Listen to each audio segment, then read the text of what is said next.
Bonjour, c'est avec joie que je te retrouve encore ce matin, afin qu'ensemble nous puissions ouvrir le livre placé pour notre instruction. Juste avant que nous de voir ce thème, fuir les agents de Satan, prions.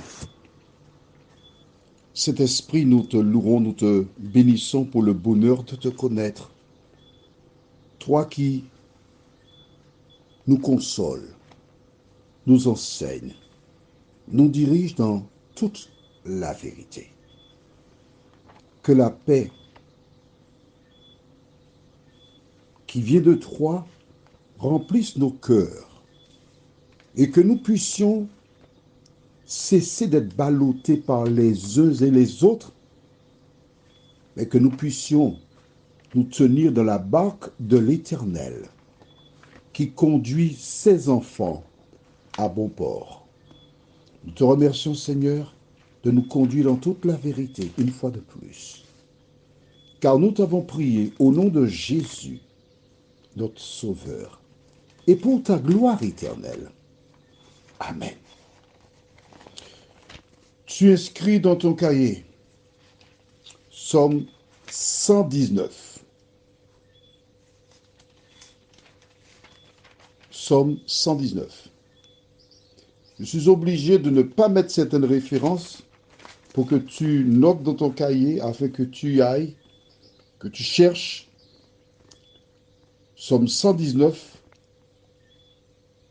les versets 9 à 11. Psaume 119, versets 9 à 11. Déclare: Comment le jeune homme rendra-t-il pur son sentier? En se dirigeant d'après ta parole. Je te cherche de tout mon cœur. Ne me laisse pas m'égarer loin de tes commandements. Je serre ta parole dans mon cœur afin de ne pas pécher contre toi. Qu'est-ce que tu dégages de cela? Que la parole est indispensable.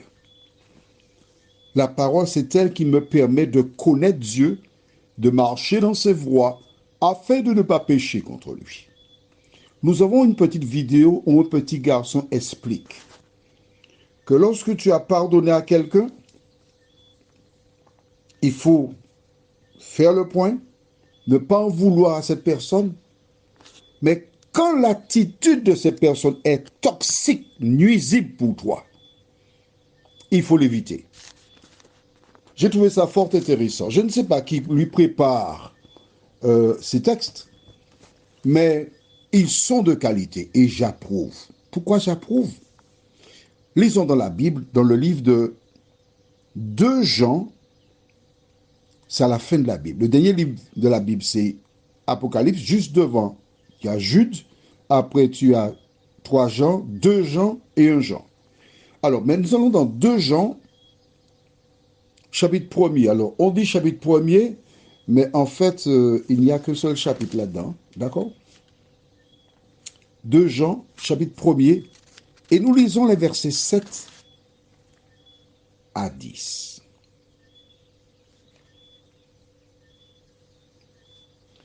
Car plusieurs séducteurs sont entrés dans le monde et ne déclarent pas publiquement que Jésus-Christ est venu en chair. Celui qui est tel, c'est le séducteur et l'antéchrist. Tu entends beaucoup de personnes dire l'antéchrist, il faut allusion à une personne. Mais là, la Bible te dit plusieurs séducteurs. Donc, il n'est pas seul.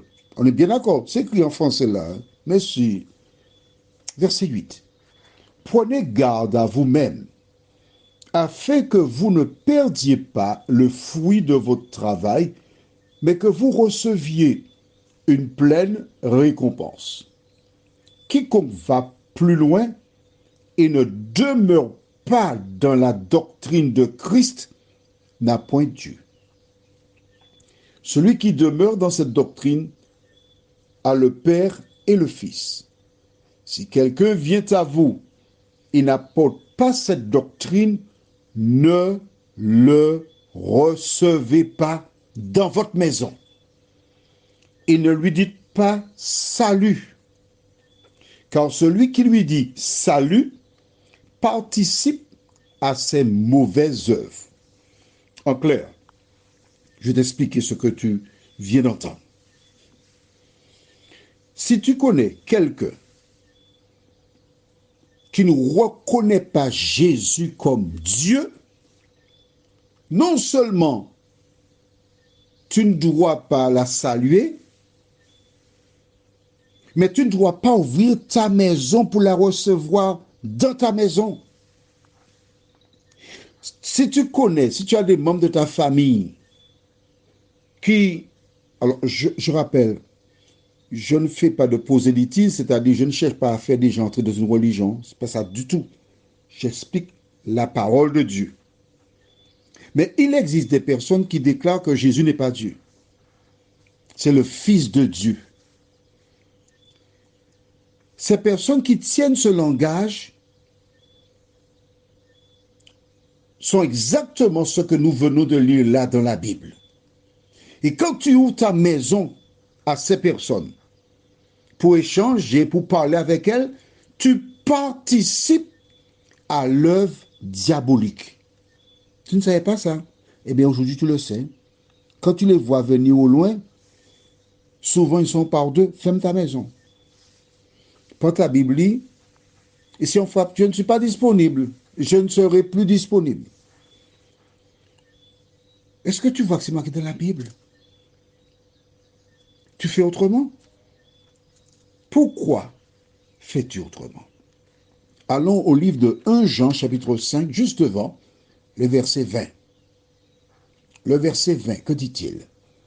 Nous savons aussi que le Fils de Dieu est venu, donc Jésus, et qu'il nous a donné l'intelligence pour connaître le véritable.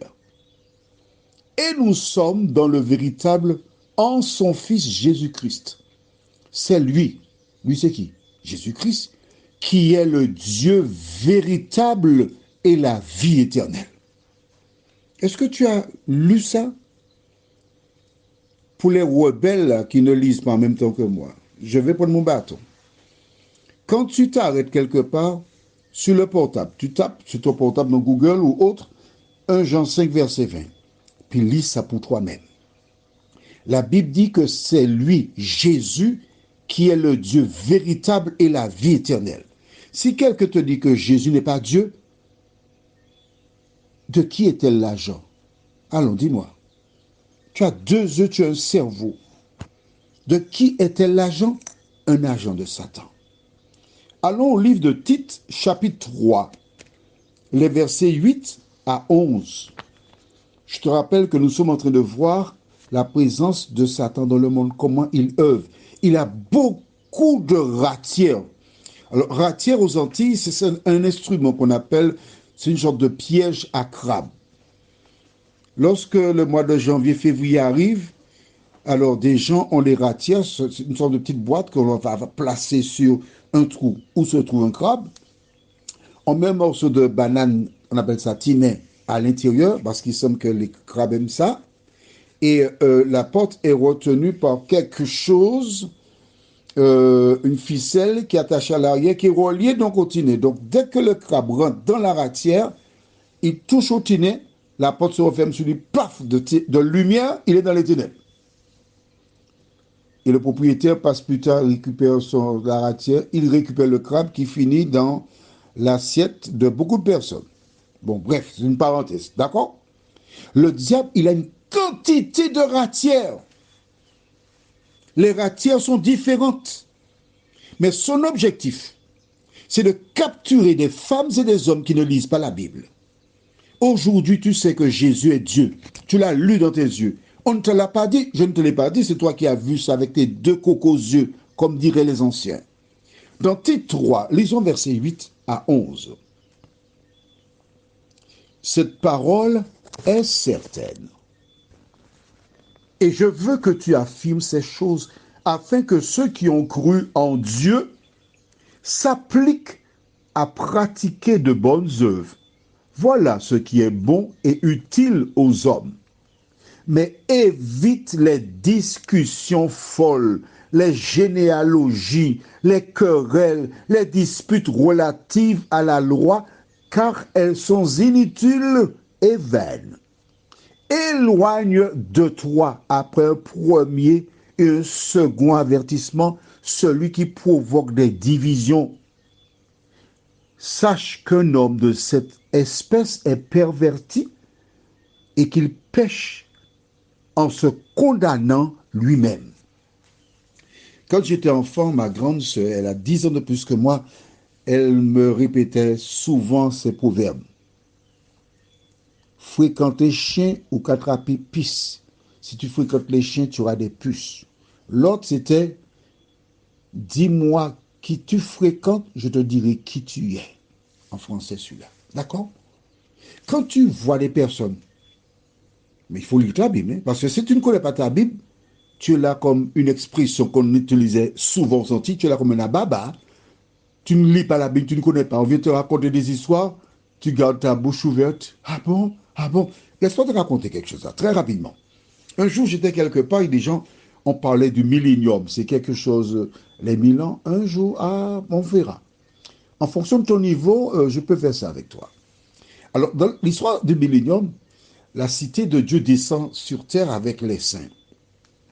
Et un individu qui enseignait une classe raconte, lorsque la cité descendra, des ailes pousseront sous les méchants.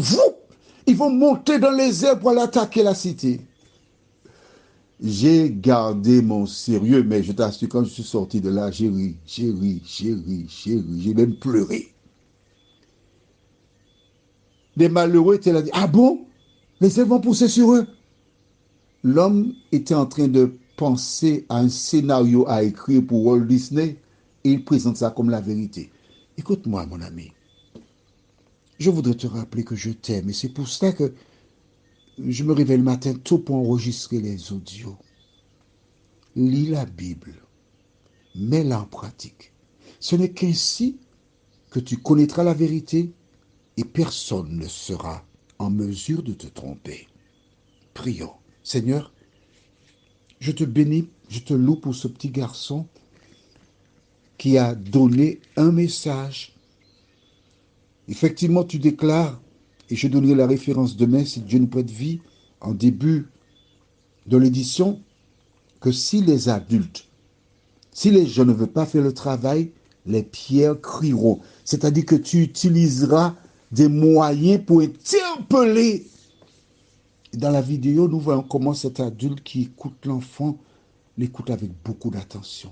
Seigneur, donne aider toutes celles et ceux qui reçoivent ces audios à lire la Bible chaque année, à avoir une relation personnelle avec toi et à la mettre en pratique. Seigneur, merci de nous entendre,